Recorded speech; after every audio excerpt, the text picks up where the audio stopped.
नमस्कार। आप सबका स्वागत है आपके अपने YouTube चैनल रितु योग दर्शन में। तो दोस्तों, आज हम लोग एक ऐसे प्राणायाम के बारे में जानेंगे जो कि हमारे शारीरिक रूप से, आध्यात्मिक रूप से, हर तरह से हमें आगे बढ़ने में, हमें शारीरिक रूप से स्वस्थ होने में मदद कर सकती है। तो वो प्राणायाम हमारा है बाह्य कुंभक, बाह्य प्राणायाम भी जिसे कहते हैं।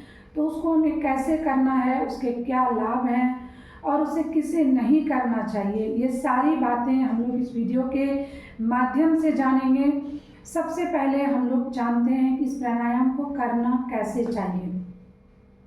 तो इस प्राणायाम को करने के लिए हम लोग दोनों हाथों की मुद्रा तो जरूर बनाएंगे।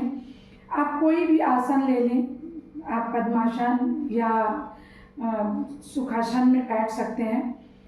आप पद्मासन लगाते हैं या भद्रासन लगाते हैं तो वो ज़्यादा बेहतर है। वैसे आप किसी भी जो कंफर्टेबल हो आसन उसमें कर सकते हैं। खड़े होकर ना करें।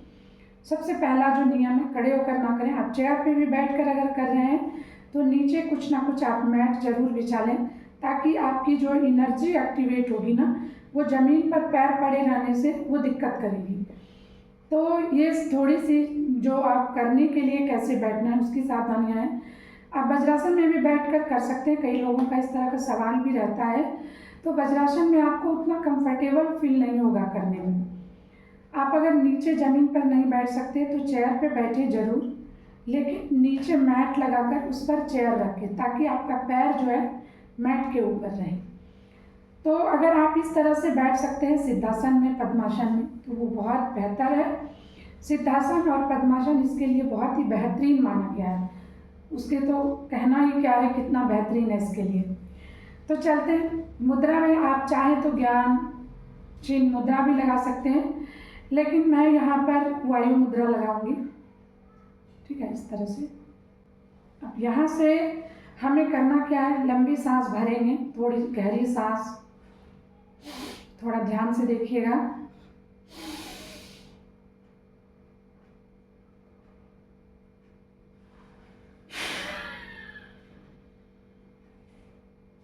सांस भरे पूरा छाती में, पूरा अपने फिल किए सांस को, और उसे बाहर की तरफ जब छोड़े तो पेट को भी खाली करना है, वैक्यूम करना है। छाती से भी सांस को खाली करना है, पेट से भी। पेट देखिए अंदर की तरफ खींच लिए, कॉन्ट्रैक्ट कर लिए, यानी पेट को पिचका लिए अंदर। जितना आप पिचका के उसको अपने पीठ में उसको सटा सकते हैं, उतना आपको पेट को अंदर कर लेना है। अब पेट अंदर कर लिया। अब ये तो अंदर हो गई, ये तो लॉक टाइप में से हो जाता है। जब आप बाहर सांस छोड़ दिए, पेट को अंदर कर लिए, तो पेट आपका हो गया लॉक। सांस अभी भी हमारी बाहर है। अब जब आपने पेट को अंदर करके सांस को बाहर छोड़ा, तो पेट का जो आपका नाभि का जो ये है एरिया, जो पेट का एरिया है, एब्डोमिनल हो, जो वो आपका लॉक हो गया।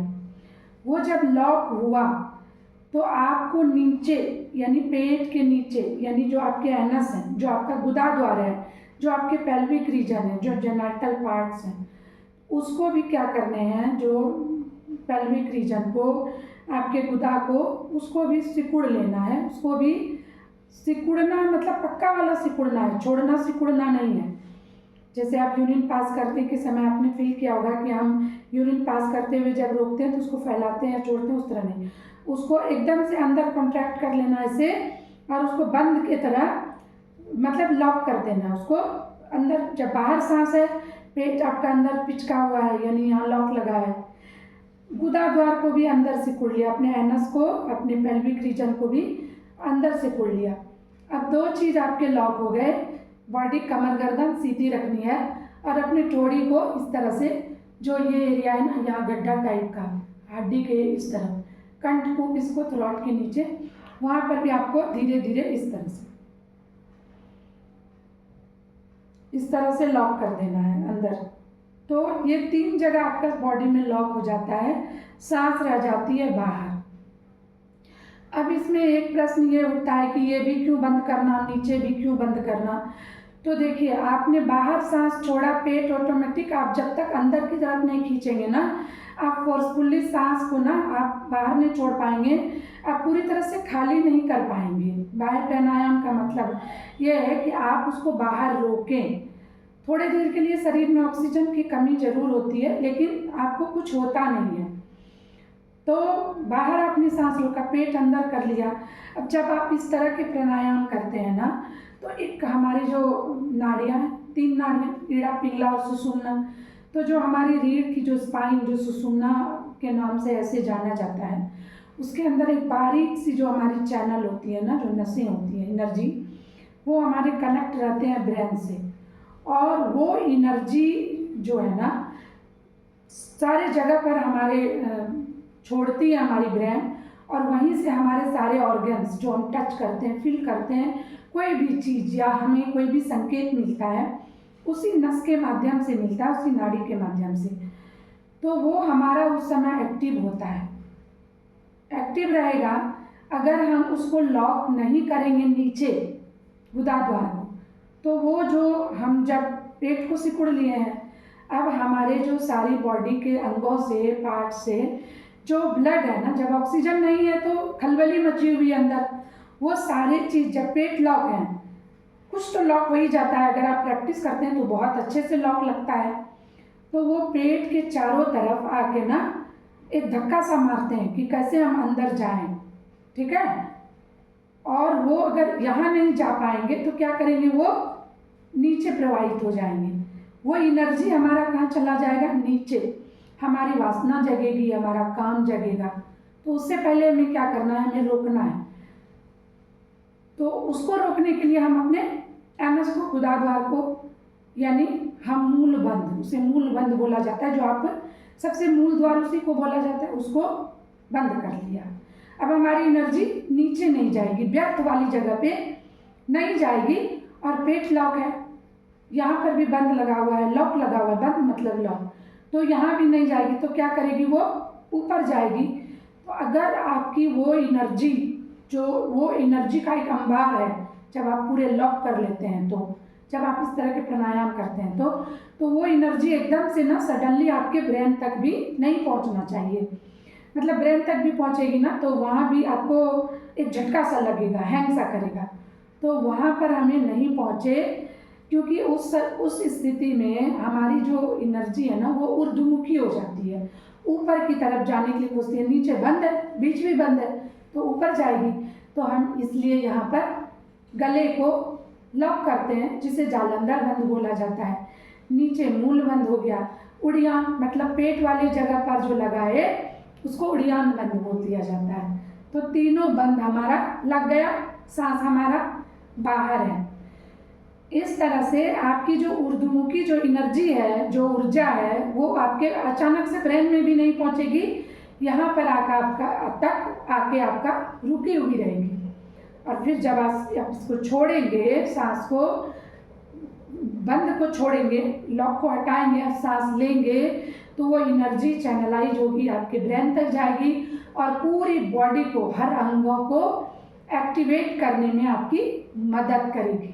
सांस बाहर है और सारे ऑर्गन्स में ना, जितने आपके डीएक्टिव हुए ऑर्गन्स हैं, कभी अगर आपको ऐसा लगे कि मेरा ब्रेन काम नहीं कर रहा है, मेरा बॉडी काम नहीं कर रहा है, तो ये प्राणायाम आप जरूर करना शुरू करिए। पूरी बॉडी के हर ऑर्गन्स को ना हड़बड़ी सी छूट जाती है। क्यों? ऑक्सीजन की कमी होती है। और फिर इस प्राणायाम के बाद जो बाह्य प्राणायाम किया, जो आपने सांसें फिर से ली, तो आपका ब्रेन में ना एक मतलब एनर्जी का एक अंबार होता है। और हमारे पूरे ऑर्गन्स को तो ब्रेन ही और कंट्रोल करती है। और फिर सारे आपके जो ऑर्गन्स हैं वो आपके चैनलाइज होने लगते हैं। उन सारे को लगता है अरे यहाँ तो कमी हो रही है, चलो मिलकर काम करते हैं। और फिर वो सारे ऑर्गन्स आपके इकट्ठे जो है ना एक्टिव हो जाते हैं, स्टिमुलेट हो जाती है पूरी एकदम वर्क करने के लिए। तो इस तरह से इस प्राणायाम के ऐसे फ़ायदे हैं जिसको करने से आपके ब्रेन एक्टिव होते हैं। आपकी अगर कुछ ऐसी परेशानियां हैं, तो जैसे मान लीजिए आप कभी कभी देखते होंगे कि ब्रेन काम नहीं कर रहा है, याददाश्त कमज़ोर हो रही है, कंसंट्रेशन नहीं है, उस सिचुएशन में भी ये बाह्य प्राणायाम आपके माइंड को कंसंट्रेट करेगी। आपके ध्यान, अगर आप, कई लोग मेडिटेशन करते हैं, अब मेडिटेशन हो नहीं पाता, मन इधर उधर भागता है, ये प्राणायाम को करेंगे ना, वो पकड़ के लाएगा। क्यों पकड़ के लाएगा पता है आपको? क्योंकि जब आप सांस आपकी बाहर है, ऑक्सीजन बॉडी को मिल नहीं रही है, पूरा ध्यान आपका लगा रहता है। अब अगर हम रोकेंगे, बंद को तोड़ेंगे, सारे लॉक को खोलेंगे, हम सांस को लेंगे, ध्यान कहाँ गई? सांसों पे। कहाँ गई ध्यान? सांसों पे गई ना। आपका ध्यान इधर उधर जा ही नहीं सकता। जब वो सांसों पे ध्यान बनती है, वहीं से आपका जो माइंड का कंसंट्रेशन पावर है ना, वो डेवलप होना शुरू होता है, और फिर आपकी ध्यान भटकती नहीं है, वो धीरे धीरे फिर एकाग्र होने लगती है ना। तो कंसंट्रेशन को बढ़ाने में भी ये बाह्य कुंभक, ये बाह्य प्राणायाम आपकी पुरजोर हेल्प करती है पूरी तरह से। लॉक लगे हैं, जैसे आपने नीचे लॉक लगाया है, यहाँ भी लॉक लगाया है, और फिर जब आप सांस को लेते हैं तो आपका सारा एनर्जी आपके ब्रेन को मिलता है, पावर आपके ब्रेन को मिलता है। और अगर आप लॉक नहीं लगाते हैं, अगर आपके जो एनस है, आपके जो गुदाद्वार है, वहाँ लॉक नहीं लगता है, तो आपका एनर्जी क्या होगा? नीचे की ओर जाएगा, वो ऊर्ध्वमुखी हो ही नहीं पाएगा। और अगर आपका ऊर्ध्वमुखी नहीं होगा, ऊपर की ओर नहीं जाएगा, तो आपके जो हैप्पी हार्मोन्स हैं, जो आपके फीलिंग वाले हार्मोन्स हैं, डोपामाइन है, वो आपके का क्रिएशन होता ही नहीं है माइंड में। तो फिर आपका मन किसी काम में नहीं लगेगा, आपकी एक खिन्नता सी रहेगी, तो फिर उसके लिए आप अलग अलग कुछ ना कुछ सोचने लगेंगे। इस प्राणायाम के माध्यम से ना, जब आप इस तरह से लॉक लगा के प्रॉपरली करते हैं, तो उसके लिए आपको अलग से कोई नहीं करने का ज़रूरत पड़ेगा। आप ऑटोमेटिकली खुद में ना वो एनर्जी, वो आपके हार्मोन्स इतने क्रिएशन हो जाएंगे कि आपको ऑटोमेटिक आप खुद में मस्त रहने लगेंगे। एक अलग सा ही आपका जो, मैं अगर इस तरह से कहूँ कि एक अलग सी दुनिया, लोग खुशियाँ ढूंढते हैं, लोग बहाने ढूंढते हैं ना कि मैं क्या करूँ जो मुझे मन लग जाए, वो ढूंढना आप बंद कर देंगे। ऑटोमेटिक आपका मन अच्छा लगेगा, एक शांति सी, एक सुकून सी, एक मतलब आपका जो एक आध्यात्मिक रिश्ता भी आपको अपने खुद से बनने लगेगा।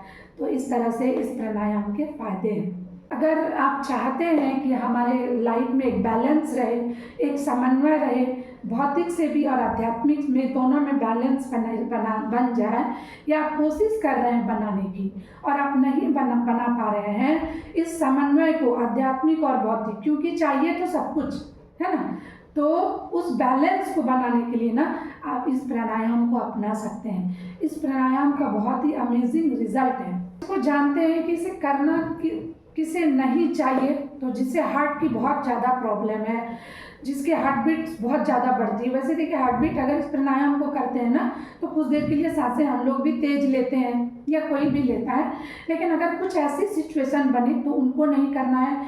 जिन्हें बहुत ज़्यादा चक्कर की प्रॉब्लम है, मिर्गी आती है, या बहुत ज़्यादा वीक है, ब्लड के अंदर कमी है, वैसे लोगों को इस प्राणायाम से परहेज करना चाहिए। तो फिर से हम इस प्राणायाम को एक बार देखते हैं कि हमें फिर से कैसे करना है। मैं पूरे अच्छे से बताने की कोशिश करूँगी। मैं 3 बार ज़रूर अभी इसे रिपीट करूँगी, आप इसे ध्यान से देखेंगे।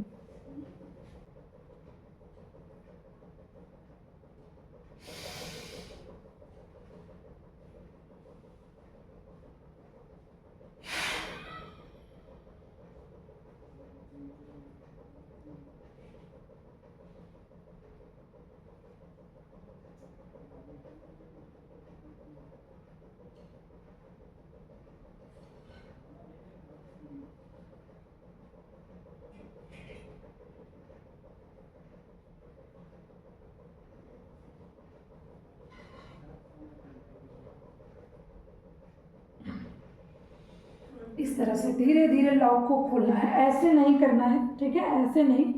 कोशिश ये करें कि हम अपने चिन को, अपनी टुड्डी को इस तरह से लगाएं।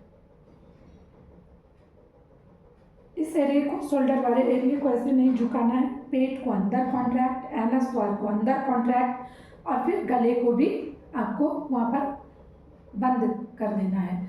इस तरह से आपको तीनों बंद के साथ तीनों द्वार को लॉक करना है, गले को, अपने नाभि एरिए को, और फिर आपके एनस को यानी मूलबंध, फिर मणिपुर जो है उसको भी बांध देना है और लॉक कर देना है, और फिर जालंधर यहाँ पर भी आपको लॉक कर देना है। तो उड़ियान, जालंधर और मूलबंध के साथ इस प्राणायाम को करना है। समझने की कोशिश करिए और फिर मुंह से सांस ना लें, नाक से ही फिर 2-3 बार नॉर्मल ब्रीथ करें, थोड़ा आराम करें, फिर से स्टार्ट करें। फिर से एक बार देखिए।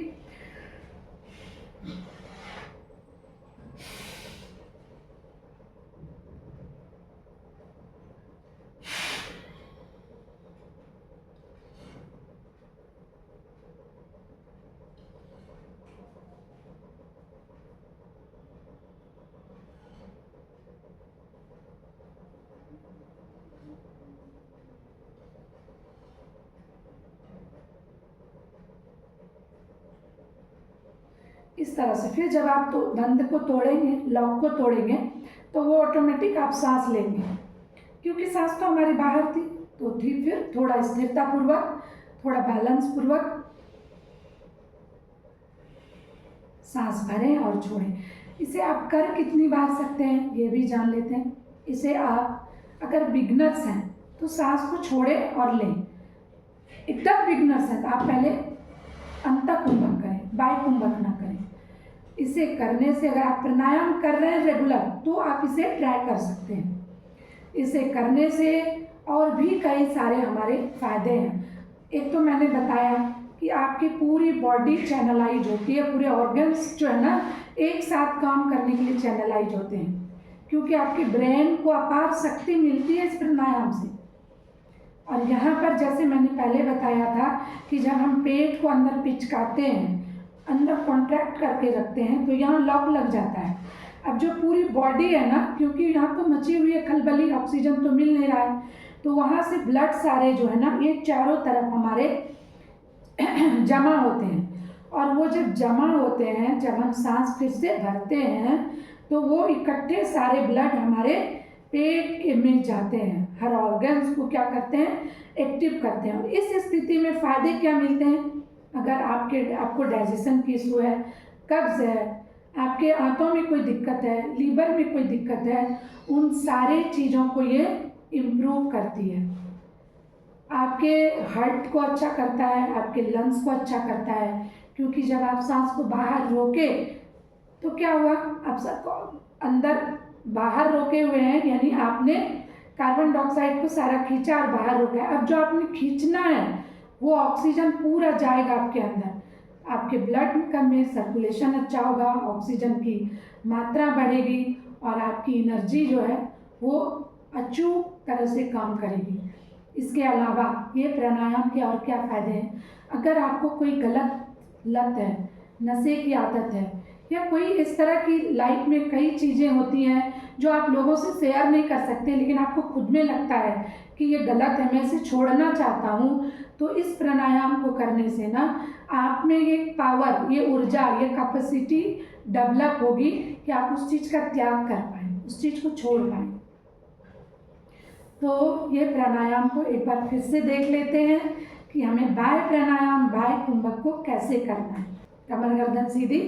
आप इस प्राणायाम में मैं हमेशा जोर दे रही हूँ कि एनस वाले पार्ट, नीचे वाले पार्ट को भी सिकुड़ के रखना है, सिकुड़ना छोड़ना नहीं है, सिकुड़। इसके लिए आप ना थोड़े आसनों को थोड़ा चेंज कर सकते हैं। आप अपनी एड़ी को अपने गुदा द्वार पर इस तरह से लगा सकते हैं और फिर यहाँ से, इसमें कहा जाता है ना कि आपकी जो कुंडलिनी शक्ति है वो भी जागृत होती है। तो ये आध्यात्मिक तौर पे हो जाती है, लेकिन वो शक्ति क्या करती है, आपके पूरे एनर्जी को चैनलाइज कर देती है, पूरे जो आपके ऑर्गन्स हैं उसको चैनलाइज करती है, उसको वर्क करने के लिए ना प्रेरित करती है, और वो करता है। अगर कभी आपको ऐसा लगे हाथ पैर सुन्न हो रहा है, कोई पार्ट्स आपका काम नहीं कर रहा है, कहीं आपको दिक्कत आ रही है, तो ये प्राणायाम आप जरूर अपनाइए। इस तरह अगर आप बैठ सकते हैं ना, इस तरह भी बैठें आप, और इस तरह से आपकी जो जेनेटल पार्ट्स है ना, वो वहाँ पर जो वासना जागृत होती है, वहाँ नाड़ियाँ होती है, वज्र नाड़ी, उसको कंट्रोल करती है जब आप उसको लॉक करते हैं, है ना। तो फिर से देख लीजिए एक बार।